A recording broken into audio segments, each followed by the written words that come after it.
যারা এসব প্রশ্ন করছে কলকাতা পুরসভাকে জিজ্ঞেস করুন অবৈধ অংশটা কোথায় জিজ্ঞেস করে আগে জিজ্ঞেস করে আসুন, তারপর আমার থেকে উত্তর নেবেন। আপনি স্পেসিফিক্যালি জিজ্ঞেস করুন কোন অবৈধ অংশ, যে অবৈধ অংশ মার্ক করে দেবে উত্তর আমার থেকে নিয়ে। মেজাজ হারাচ্ছেন অভিষেক, মেজাজ হারাচ্ছেন, মেজাজ ঠিক নেই, মন মানসিকতা ঠিক নেই। যারা সাংবাদিক তারা প্রশ্ন করছেন যে কেএমসি তরফ থেকে এই যে এত সব নোটিশ আসছে কি বলবেন, কি উত্তর দেবেন। তো তার উত্তরে উনি এই ধরনের ব্যবহার করেছেন মিডিয়ার সঙ্গে। মন ভালো নেই, মেজাজ ঠিক নেই, বলছেন যে আগে জিজ্ঞেস করুন কেএমসি কে কোন অংশটা অবৈধ, তারপর উত্তর দেব। তো দর্শক, এখান থেকে একটা বিষয় পরিষ্কার, যেটা অভিষেক ব্যানার্জি এতদিন গোপন করতেন, ভোটেতে যে এফিডাভিট জমা করতে হতো সেখানে উল্লেখ করতেন না ওনার কোনো সম্পত্তি বাড়ি এইসব আছে বলে। তো এই যে বক্তব্য এসছে সেখানে অন্তত এটা উনি স্বীকার করছেন যে ওনার সম্পত্তি বাড়ি আছে। উনি শুধু বলছেন যে কোন অংশটা অবৈধ সেটা বলতে বলুন কেএমসি কে। তো তার মানে বাড়ি আছে, সম্পত্তি আছে, উনি এখন প্রশ্ন তুলছেন কোন অংশটা অবৈধ। তো এখান থেকে দর্শক প্রশ্ন উঠবে যে তার মানে আপনার যদি সম্পত্তি থাকে তাহলে আপনি যে এফিডাভিটটা জমা করেন ভোটের সময় সেখানে কেন উল্লেখ করেননি, বা এই যে সম্পত্তি যেটাকে আপনি এখন নিজের বলে দাবি করে অবৈধ অংশের ব্যাপারে প্রশ্ন তুলছেন, এই সম্পত্তিটা তাহলে অ্যাকচুয়ালি কার নামে, কেনই বা আপনি নিজের নামে রাখেননি যদি না রেখে থাকেন, আর যদি রেখে থাকেন তাহলে কেনই বা এফিডাভিটে উল্লেখ করেননি ভোটের সময়, প্রশ্ন দর্শক উঠবেই। তো দর্শক, এই হচ্ছে ব্যাপার। উনি মিডিয়ার মুখোমুখি হয়েছিলেন গতকালকে। তো এখন তো মিডিয়ার মুখোমুখি খুব একটা ওনাকে দেখতে পাওয়া যায় না। উনি আর এখন বাড়ির বাইরে সেই অর্থে বেরোন না, ওনার পিসিও সেই অর্থে বেরোন না। ওনারা শুধু কালীঘাটে মাঝে মধ্যে রোল কল করেন, পাঠশালা চালান, তো ওখানে একসঙ্গে মাঝে মধ্যে দেখা যায় ছবিতে। আর সোশ্যাল মিডিয়াতে কখনো কখনো কিছু বার্তা বা কোনো বক্তব্য রাখেন, প্রকাশ্যে দেখা যায় না। তো প্রকাশ্যে কালকে হয়তো কোথাও উনি বেরিয়েছিলেন, মানে দেখা দিয়েছিলেন, তো সেখানে মিডিয়ার লোকেরা ধরেছিলেন। তো প্রশ্ন করতেই এই রকম মেজাজ হারিয়ে উত্তর করেছেন। দেখুন, কোন অংশটা অবৈধ বা বৈধ এটা জানতে বা বুঝতে গেলে খতিয়ে দেখার তো একটা ব্যাপার আছে না। তো খতিয়ে দেখার জন্যই তো কেএমসি নোটিশ করেছে। কোন অংশটা অবৈধ যদি স্পেসিফিক উত্তর কেএমসির কাছে থাকতো, নিশ্চয়ই আর নতুন করে নোটিশ পাঠিয়ে প্ল্যান জমা দেওয়া বা তথ্য জমা দেওয়ার কথা কেএমসি বলতো না। যেটা খবর মার্কেটে এসছে সেটা হচ্ছে যে এই অভিষেক ব্যানার্জি বা তার পরিবারের লোকেদের বাড়ির যে প্ল্যান সেটা ঠিকঠাক নেই, মানে প্ল্যান অনুযায়ী বাড়ি তৈরি হয়নি, এটা কেএমসি কোথাও মনে করছে। তো মনে করা বা সন্দেহ করা সেটা মানি তো একেবারে সত্য সেটা তো না, বা ওইভাবে সত্য ধরে নিয়ে যা খুশি করবে কেএমসি সেটা তো হতে পারে না। সবকিছুর মধ্যে একটা আইন আছে। তো সেই জন্য কেএমসি যেটা করেছে, নোটিশ করেছে, যেটা জানতে পারছি, নোটিশ করেছে যে আপনার কি সব প্ল্যান আছে বা জায়গা জমির কি সব আছে নথি নিয়ে আসুন। এটা আমি শুনছি যে এবার নিয়ে আসুন বা এই সব বিষয়ে কি আছে বলুন, মানে জবাব দেওয়ার একটা ব্যাপার হয়েছে। তো সেটা জবাব দিলে এবার সেটার সঙ্গে ট্যালি করে খতিয়ে দেখে কেএমসি বলবে কোন অংশটা অবৈধ। আর কেএমসির লোকেরা তো ডিরেক্টলি তো আসেননি বাড়িতে, এলে তো না হয় দেখে মিলিয়ে দেখে বলতে পারবেন। তো বাড়িতে হয়তো পরে আসতে পারেন তারা, কিন্তু তার আগে মানে প্রাথমিক যে প্রসেস, মানে একটা আত্মপক্ষ সমর্থন করার যে সুযোগটা দেওয়া, তাদের তরফ থেকে উত্তরটা নেওয়া, সেটা কেএমসি করছে। তো তার উত্তরটাই তো সাংবাদিকরা জানতে চেয়েছিলেন, যে এই যে সব নোটিশ বলা হচ্ছে আপনি কি করছেন, কি জবাব দিচ্ছেন বা কি বলছেন বা বলতে চাইছেন। তো সেই প্রশ্ন করাতে যদি এতটা ক্ষিপ্ত হয়ে পড়েন যে আগে ওদেরকে বলুন কোন অংশটা অবৈধ, এটা কোনো কথা হলো? আপনি আপনার উত্তরটা দিন না যে না আমার কোনো অবৈধ কিছু নেই, সব ঠিকঠাক আছে, এটা বললেই তো হয়ে যায়। বা কেএমসি কে বলুন এসে দেখাতে, সাংবাদিকরা তার উত্তর খুঁজে নিয়ে আসবেন, তারপরে উনি উত্তর দেবেন, এটা তো হতে পারে না। তাহলে এতটা ঔদ্ধত্য কিসের জন্য? ঔদ্ধত্য মানে ঔদ্ধত্যের থেকেও মেজাজ হারানো, ওটাই আমি দর্শক কোথাও মনে করি যে ওনার মেজাজ ঠিক নেই। আসলে কি করে থাকবে? রাজপাট চলে গেছে, শাসন ক্ষমতা চলে গেছে, পিসিও খুব একটা ভরসা দিতে পারছেন না, পিসিও বাইরে বের হচ্ছেন না, আর লোকজনও সে অর্থে সাড়া দিচ্ছেন না, দলের যারা ছিলেন তারাও অনেকে আসছেন না। ফলে কি হবে ভবিষ্যৎ? এদিকে কেএমসির এত তাড়া, তারপরে আরো সব সেন্ট্রাল এজেন্সির দুর্নীতির ব্যাপার আছে। তো কি করে কি মেজাজ ঠিক থাকবে? শুভেন্দু অধিকারীর সরকার এসে যেভাবে সব দুর্নীতি দমনের প্রসেস করছে এবং কালীঘাট পর্যন্ত টান মেরে দিচ্ছেন কার্যত, তো এতে তো একটা হেডেক বেড়েছে না, চিন্তা বেড়েছে তো।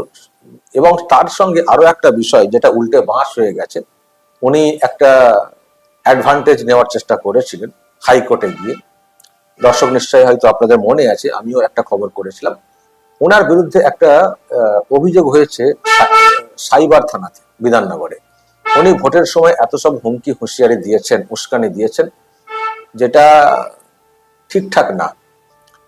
এটাও শুনেছেন কলকাতা হাইকোর্টও বলেছে যে দায়িত্ব জ্ঞানহীন মন্তব্য। একজন এমপি, জনপ্রতিনিধি, তিনি এইরকম মন্তব্য করবেন এটা হতে পারে না। যদি না পরিবর্তনটা হতো তাহলে তো অনেক ঘটনা ঘটতে পারতো। তো উনি ওই যে মন্তব্যটা করেছেন, তো উনি যেটা চেয়েছিলেন যে ওই যে মামলাটাকে ওটাকে খারিজ করাবো কলকাতা হাইকোর্টে গিয়ে, বা রক্ষা কবচ একটা আদায় করব। তো কলকাতা হাইকোর্ট যেটা করেছে, রক্ষা কবচ দিয়েছে, কিন্তু যে মন্তব্য উনি করেছেন সেটাকে, যেটা বলছিলাম, দায়িত্ব জ্ঞানহীন মন্তব্য বলে দিয়েছে কলকাতা হাইকোর্ট। আর সেই সঙ্গে বলেছে যে তদন্ত কন্টিনিউ।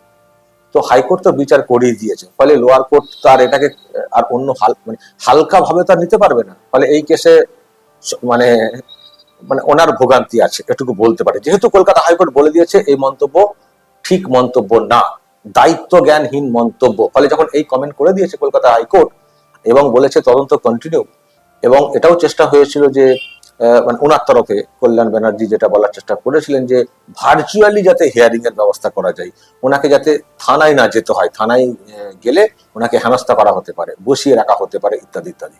তো কলকাতা হাইকোর্ট সেটাতে অ্যালাউ করেনি, বলেছে না, রক্ষা কবচ হয়তো আমরা দিচ্ছি, এক্ষুনি গ্রেপ্তারের কোনো ব্যাপার না, থাকছে না, কিন্তু যেতে ওনাকে হবেই।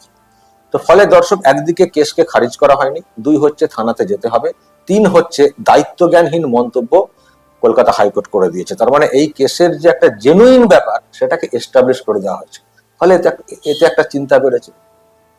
আর সেই সঙ্গে আরো একটা ওয়াঁস যেটা হয়েছে সেটা হচ্ছে অভিষেক ব্যানার্জির বিদেশ যাত্রাতে একটা দাঁড়ি টেনে দিয়েছে কলকাতা হাইকোর্ট।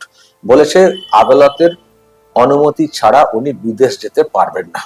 দেখুন, আমরাও কোথাও ফিল করছিলাম, ভাবছিলাম, আন্দাজ হচ্ছিল যে উনি হয়তো বিদেশ চলে যেতে পারেন। রাজ্যের যা হাল হচ্ছে এবং টিএমসি থেকে মানুষ যেভাবে সরে যাচ্ছেন এবং টিএমসির প্রতি মানুষের যে ক্ষোভ তৈরি হয়েছে, এবং উনি যে বাড়িতে থাকেন কালীঘাটের শান্তিনিকেতন, সেই বাড়িকে টার্গেট করে যা সব চলছে এবং বাড়ির সামনে মানুষ যে যার মতো করে যেভাবে কটাক্ষ করছেন, হয়তো এসব সহ্য করতে না পেরে বাচ্চা কাচ্চা নিয়ে হয়তো গুটিয়ে নিয়ে বিদেশ চলে যাবেন আপাতভাবে হলেও,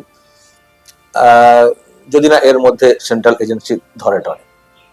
কিন্তু সেখানেও একটা মানে এখন ধরার ব্যাপারটা যদিও এই মুহূর্তে দেখছি না, কিন্তু উনি যে বিদেশ যাবেন এই বিষয়কে এড়ানোর জন্য, সেটাও তো যেতে পারবেন না। কলকাতা হাইকোর্ট তো ওনার বিদেশ যাওয়াতে স্টে করে দিয়েছে। তো ফলে গেছিলেন অনেক আশা নিয়ে যে মামলা হয়েছে সাইবার থানাতে সেটাকে খারিজ করাবো, খারিজ একান্ত না হলে স্টে দেওয়াবো, কিন্তু খারিজ তো হয়নি, স্টে হয়তো হয়েছে, কিন্তু সেটা সাময়িক। ও স্টের কি আর অর্থ হয় যেখানে দায়িত্ব জ্ঞানহীন মন্তব্য করে দিয়েছে না কলকাতা হাইকোর্ট, এবং তদন্ত থেকে কন্টিনিউ।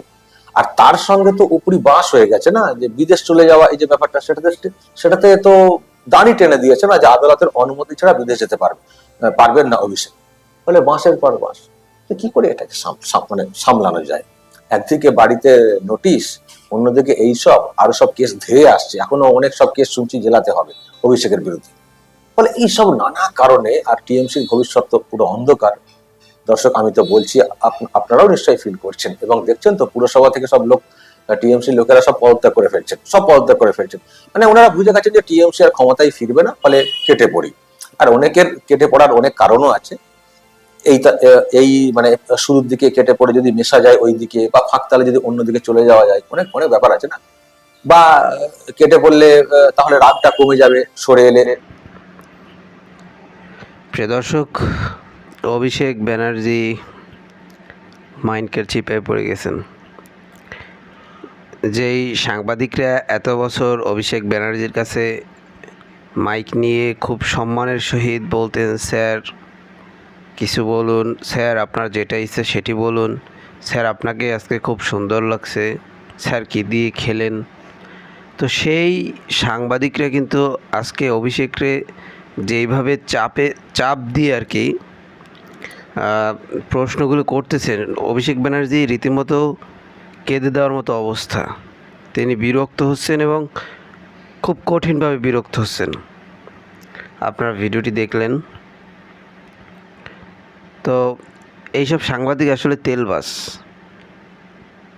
এই টিভি চ্যানেলগুলি, এই যে বড় বড় সাংবাদিক, এরা পরিচয় দেয় আমরা সাংবাদিক, আমরা দেশের জন্য কাজ করি, আমরা দেশের চতুর্থ স্তম্ভ। তো এই সাংবাদিকরা আসলে যে যতদিন ক্ষমতায় থাকবে তার পা ততদিন চাটবে, এরকমই। না হলে অভিষেক ব্যানার্জির সাথে এই সাংবাদিকরা ঠিক মতন কথা বলতে পারতেন না, সম্মানের সহিত প্রশ্ন জিজ্ঞেস করতেন। আজকে অভিষেক ব্যানার্জিকে যতভাবে বিরক্ত করা যায় সেইভাবে বিরক্ত করতেছেন এবং অভিষেক ব্যানার্জির ক্ষমতা চলে গেছেন। সেই কারণে অভিষেক ব্যানার্জিকে শুভেন্দু অধিকারী এমনভাবে চাপ দিতেছে। শুধু শুভেন্দু অধিকারী না, যারা এতদিন টিএমসির কর্মী ছিলেন, টিএমসি দল করতেন, টিএমসিকে ভালোবাসতেন, তারাও এখন অভিষেক ব্যানার্জিকে আসলে কঠিনভাবে চাপ দিচ্ছে। এখন শুভেন্দু অধিকারীর এখান থেকে কিছু শেখা উচিত। শুভেন্দু অধিকারী ক্ষমতা আসার পরই যেই দাঙ্গাটা বাঁধিয়েছে সেটি হচ্ছে হিন্দু মুসলিমদের ভিতর কোরবানি নিয়ে ঝামেলা। হিন্দুরা গরু বিক্রি করতে পারছে না, মুসলিমরা গরু কিনতে পারছে না। একটি মহা বিপদ হয়ে দাঁড়িয়েছে এই আইনটি। তো শুভেন্দু অধিকারী আসলে কোথায় পালাবে? শুভেন্দু অধিকারীর পালানোর সেই চেহারাটি কিন্তু দেখার মতো হবে। শুভেন্দু অধিকারী কোথায় পালাবে সেই বিষয়টি আপনারাই কমেন্ট করুন। কারণ মমতা ব্যানার্জির এত ফ্যান ফলোয়ার মুসলিমদের ভিতরে, হিন্দুদের ভিতরে, অন্য ধর্ম যারা আছে তাদের ভিতরে, তো এত তার ভালোবাসার মানুষ ছিল। সব ধর্মের, সব বর্ণের মানুষ মমতা ব্যানার্জিকে ভালোবাসতো। এবং মমতা ব্যানার্জি যখন ক্ষমতা ছিল, একটি ভিডিও আপনারা দেখান পারলে, যে ভিডিওতে এইভাবে শুভেন্দু অধিকারীকে আজকে যেভাবে বলা হচ্ছে যে শুভেন্দু অধিকারী ক্ষমতায় এসে হিন্দুদের গলায় পাড়া দিয়ে ধরছে, মুসলিমদের গলায় পাড়া দিয়ে ধরছে, এরকম একটি ভিডিও, এরকম একটি প্রতিবাদী ভিডিও মমতা ব্যানার্জির বিরুদ্ধে পারলে দেখান, পাবেন না, একটা ভিডিও পাবেন না। কারণ ও অতটা সীমারেখার বাইরে যাননি মমতা ব্যানার্জি। তো মমতা ব্যানার্জি যদি এতটা সীমারেখার বাইরে না গিয়েও তার এমনভাবে পতন হয়, তার এইভাবে ক্ষমতা ছেড়ে দিতে হয়, তাহলে শুভেন্দু অধিকারীর কী অবস্থা হবে একবার আপনারা ভাবুন। যে শুভেন্দু অধিকারী ক্ষমতা আসতে পারেনি, 1 মাস হলো না, তার আগেই সে বিশাল এক ঝামেলা বাজিয়ে বসে আছে। তো যাই হোক, অভিষেক ব্যানার্জির কাছ থেকে কিছু শিখুন, মমতা ব্যানার্জির কাছ থেকে কিছু শিখুন এবং আশা করি পশ্চিমবঙ্গটাকে খুব সুন্দর করে চালাবেন। প্রিয় দর্শক, আপনারা অবশ্যই কমেন্ট বক্সে জানাবেন যে আসলে মমতা ব্যানার্জির সময় আপনারা ভালো ছিলেন নাকি এখন ভালো আছেন, কার শাসন কার্য আসলে কেমন, কতটা ভালো, সেটি অবশ্যই কমেন্ট বক্সে জানাবেন। তো যাই হোক, পরবর্তী ভিডিও দেখার জন্য অবশ্যই আমাদের চ্যানেলটিকে সাবস্ক্রাইব করে রাখুন। আজকের মতো আমরা এখানেই শেষ করলাম, আবার দেখা হবে নতুন কোনো ভিডিওতে। সেই পর্যন্ত ভালো থাকবেন, সুস্থ থাকবেন। যারা এখনও চ্যানেলটিকে সাবস্ক্রাইব না করছেন, একটি সাবস্ক্রাইব করে দেবেন। আজকের মতো এখানেই শেষ করলাম।